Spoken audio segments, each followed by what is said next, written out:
Magandang araw na naman pong muli sa inyong lahat mga ka-vlog, boss, idol, regular viewer, silent viewer at kasama na rin po ang lahat ng mga OFW. Ang gagawin ko naman po ngayon ay isa pong AC motor po na single phase. Hindi po sasakyan yung gagawin ko ngayon kundi yung ginagamit po sa dryer ng mais.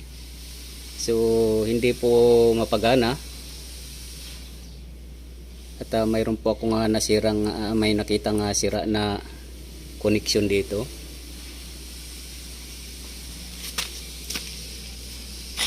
Ayan po, ubod na po ng dumi. Binuksan ko po yung cover niya.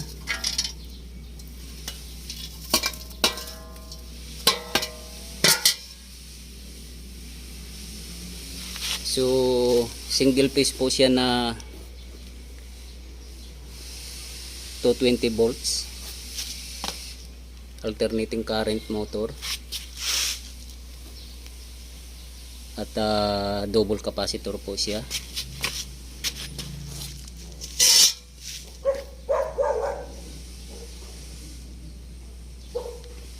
Dito po nakaladlad po,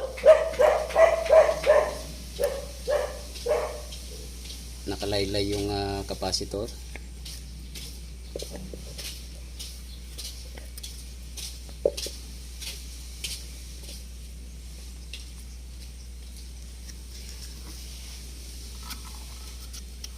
So malamang yung sira po nito ay itong wire lang na to na putol.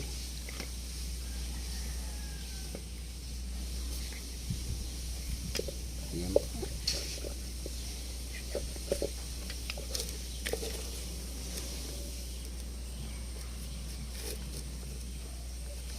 Baka nabagsakan to ng bakal kaya nasira po yung connection dito at bumagsak po yung capacitor.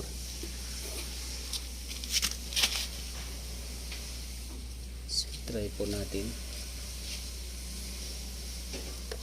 Sana wala siyang sira. Sana ito lang yung sira niya.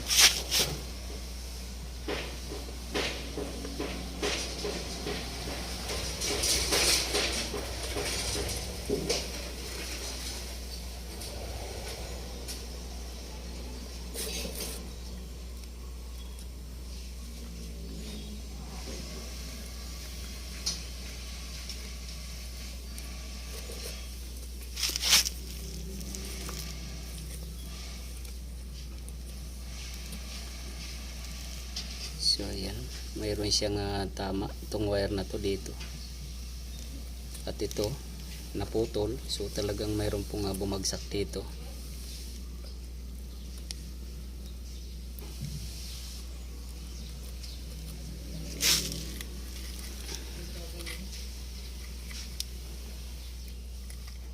Pero itong isa wala.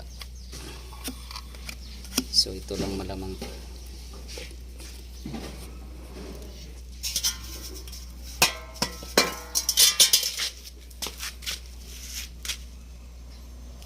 So ito po yung nagpapagana dito sa pag may apoy po na ginagatungan niyang ano na yan, pugon. Ay iikot po yung ano na to, pulley, para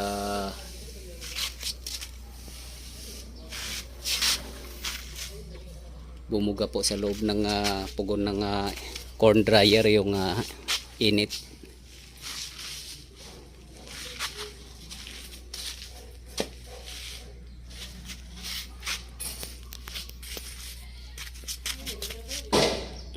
Try po natin.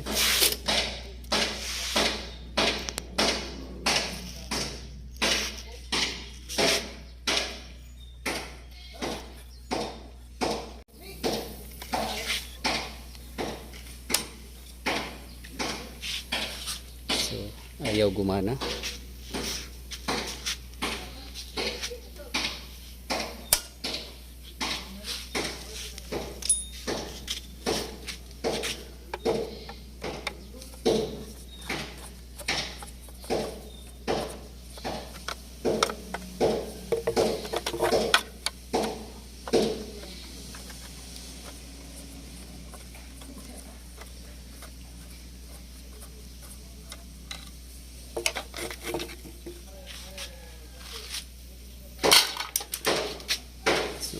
ng dumi.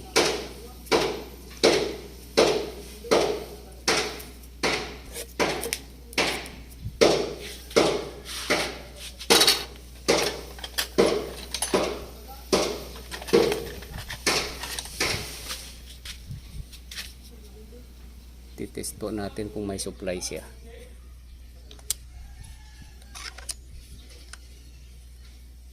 So wala.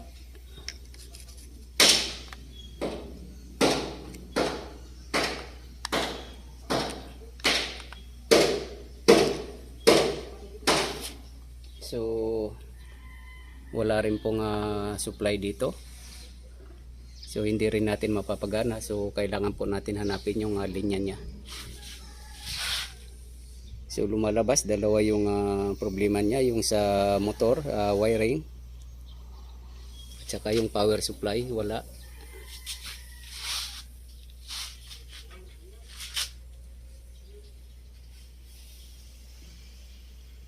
So nandun.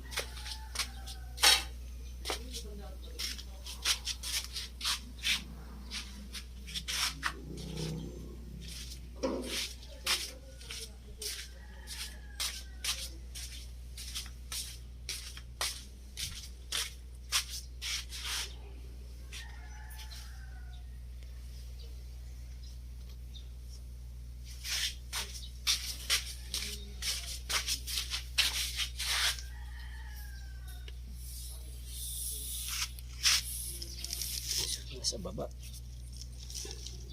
Check po natin to.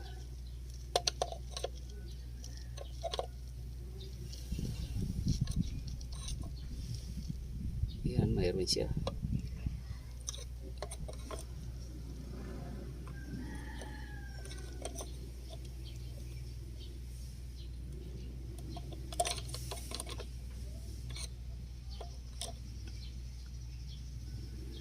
So lumalabas po yung power supply nila dito ay line to ground po. So ingat po tayo dito dahil kapag line to ground po, yung isang linya ay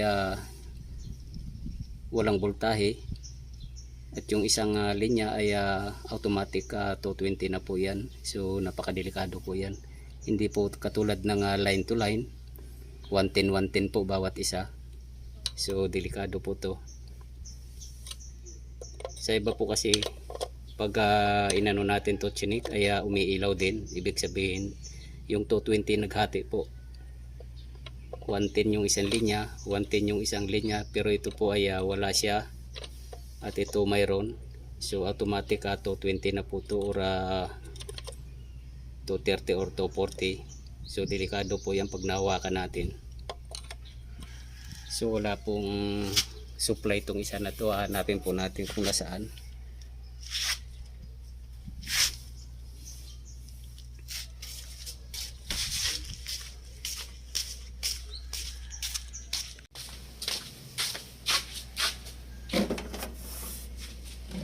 So may panel board dito.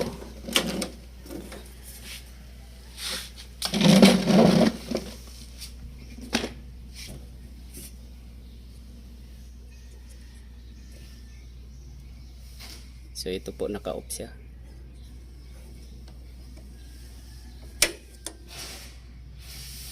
Check natin ulit.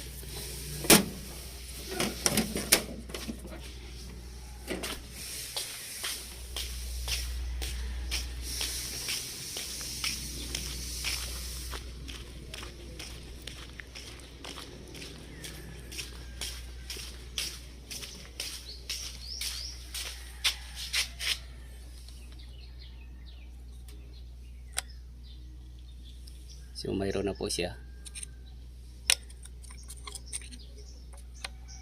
Ito wala to kasi line to ground po yung supply dito. So isa lang po yung mayroon. Yan. Try po natin.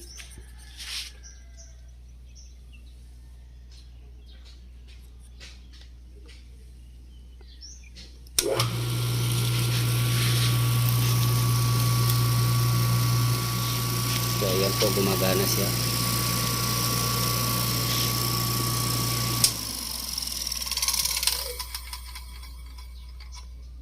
So ito nga lang po yung sira niya,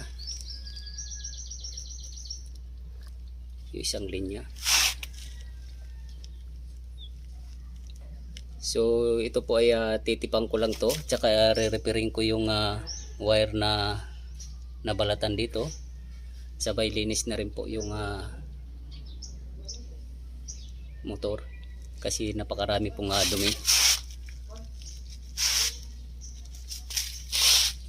Yan, so test po natin ulit.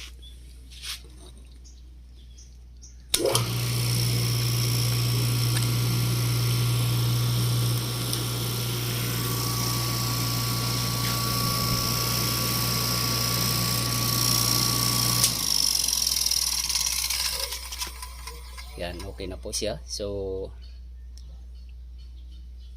mabuti naman na yung wire lang po yung sira niya. So hanggang dito na lang po muna ang video kong ito. Please like, subscribe na lang po, and hit notification bell para sa susunod na mga video. God bless all po.